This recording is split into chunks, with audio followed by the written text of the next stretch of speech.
Combining self-service, agility, and governance is not easy, but it's possible.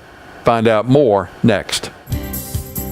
SDR News coverage of AWS reInvent made possible by Dome9. Total control and visibility over your cloud infrastructure, network, and host security.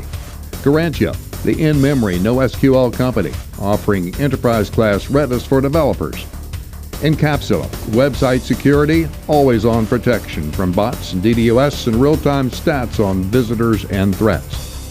Skillbase, leveraging MySQL and scaling out data at the speed of your business. And eMind, architecting, building, and operating enterprise-grade clouds in billion-dollar HIPAA, PCI DSS, and SOX environments. More coverage of AWS reInvent online or on the SDR News Roku channel. Hi, Tim Crawford from AVOA here in the booth at Elasticbox. I'm here with the founder and CEO to talk a little bit about how your product here at AWS reInvent is really applying to CIOs and enterprises. I think great question. So when you really think about the CIOs in today's industry, they're facing a lot of issues. One is, hey, I need to reduce my CapEx and move to the OpEx model. There are other issues like I need to make sure that there's no shadow IT in my organization. How do I enable my developers to be extremely successful in what they do? And as they're adopting a public cloud infrastructure, as they're moving away from a private data center and then adopting cloud, whether it's a private, public, or a combination hybrid cloud, we see that solution like Elasticbox is actually helping them have self-service for the agility, at the same time provide governance on top of it. So that seems, okay, so forgive me, but that seems like pretty lofty goals and objectives to be able to achieve, and I'm sure there are other folks here that might have the same objectives.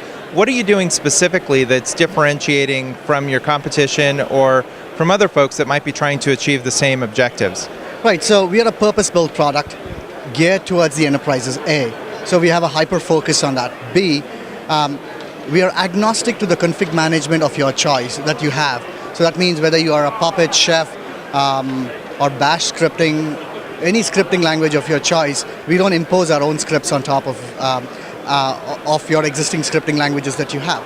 So because of these aspects, plus in addition, we are agnostic to the underlying infrastructure as well. That means whether you're on a VMware infrastructure, whether you're on a public infrastructure, Openstack, doesn't really matter from our perspective. We're able to seamlessly deliver this, and that makes us really special. So that takes you away from just the AWS ecosystem and really kind of bridges beyond public and maybe even to private cloud too? Would that be safe to say? That is correct. So if you look at a true enterprise at this point in time, as the adoption of a public cloud is happening, at the same time that they are not disinvesting their data centers that they've historically had. Yes, they are making it like a private cloud. So there's always these scenarios like, I need to have my dev and test in a production in a public cloud environment while my production is still in my private cloud. So we are seeing a lot of that at this point in time. And from our perspective, whether it's a public cloud or a private cloud, from our perspective, we are a management solution on top. So we'd hope that both could stay, and there's a hybrid cloud to stay. But irrespective, I think our product will actually benefit the CIOs. So if I take it a step further in terms of managing between that private-public scenario, is this going beyond just dev test and really trying to understand performance issues around dev test versus performance? Because the underlying infrastructure that it runs on could be vastly different. That's right. So obviously that's boiling the ocean from our perspective when we think of performance management itself. So we are not here to replace the performance monitoring tools, but what we have is an extensible API through which you can pump in your performance monitoring data, and then we are able to machine learn the behavior of your application so that we could actually tell you that, hey, look, your application is utilized between the hours of 9 to 5, and you have allocated 400 VMs, but when in reality you probably need like 30 after that. So to some degree, yes, we do our own performance monitoring, but that's still like a StatsD kind of information. But we provide a hook into your existing performance monitoring tools. And your other question was, is it beyond dev and test? And absolutely yes. So we see the natural progression path of cloud, where you start off with your dev and test, and then eventually roll out into your production. So today we have a free version of our developer product for you to do in your dev and test. and where we make money is obviously in the production environments.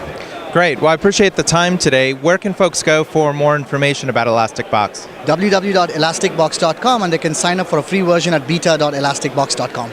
Wonderful. Thanks for your time today. Thank you so much.